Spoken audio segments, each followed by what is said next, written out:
Alors, salut vous autres, ça va bien? J'espère que vous n'êtes pas trop euh, déçus d'un automne assez chaud. J'espère. Il va y avoir de la neige à un moment donné. Faites-vous-en pas. Euh, on, on est rendu déjà à Noël. C'est ce qu'on va regarder aujourd'hui. On est rendu à la fête de Noël. Dans les deux rencontres précédentes, on a parlé un peu de l'Avent, on a parlé des grands personnages bibliques. Et on a parlé un peu des prophètes aussi, des dimanches de l'Avent, de la préparation à Noël.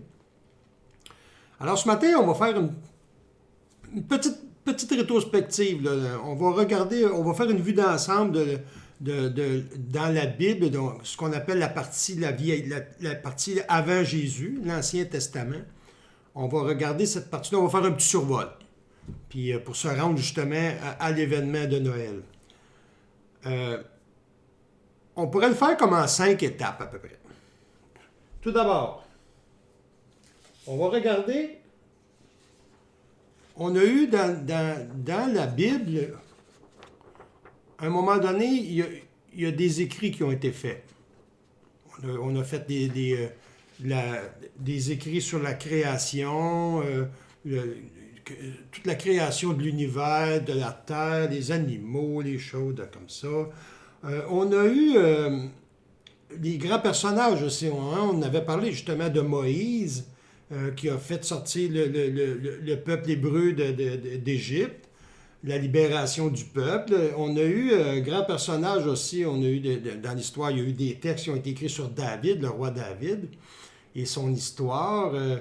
David qui a dirigé le peuple à Jérusalem, qui était le roi, qui a implanté une paix dans le pays. Son fils Salomon a bâti le temple de Jérusalem, le premier temple. Fait qu'il y avait un roi, il y avait une terre, il y avait un temple, tout le monde était heureux.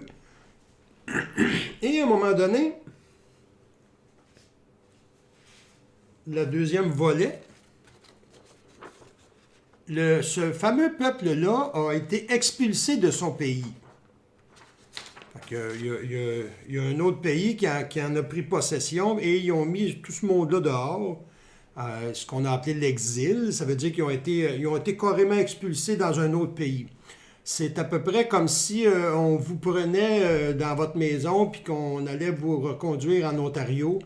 Dans un pays avec un peuple anglophone, avec une autre religion. Fait que là, ils se sont trouvés du jour au lendemain, plus de rois, plus de terre, plus de temple. Alors, c'était la désolation totale. Alors, c'est là qu'on a vu apparaître beaucoup de prophètes pour encourager le peuple à tenir bon, puis à garder courage. Fait qu'il y a eu beaucoup d'écrits de faits dans cette période-là. Et la troisième période, c'est le retour dans le pays.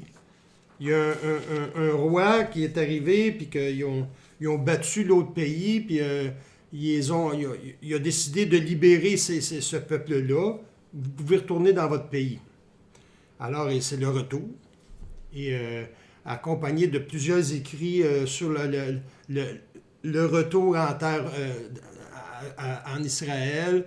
Ce roi-là a fait reconstruire le temple. Fait que là, ils ont retrouvé leur terre, leur Dieu. Fait que là, les prophètes ont fait plein d'écrits dans ce temps-là là, pour un petit peu là, montrer que Dieu est bon, puis qu'ils n'ont pas lâché, puis ils ont gardé courage. Mais à un moment donné, encore une autre fois, et là, c'est les Romains qui arrivent au pouvoir, qui viennent s'emparer d'Israël, avec sa capitale Jérusalem. Donc, les Romains, ils sont un petit peu violents, mais ils ne sont pas très gentils avec eux autres. Et vous remarquerez dans les films, quand vous écoutez les films d'Astérix, quand il dit au début, en 50 avant Jésus-Christ, toute la Gaule est occupée. Mais c'est vrai, ça, là. C'est vrai ce qui s'est passé, là. C'était les Romains qui occupaient la Gaule à ce moment-là. Et le peuple en avait ras-le-bol des Romains. Et c'est là qu'on a eu des écrits sur qu'il y avait quelque chose qui s'en venait. Il y avait quelque chose qui... On attendait quelqu'un qui viendrait libérer le peuple des Romains. Alors, c'est un peu, là...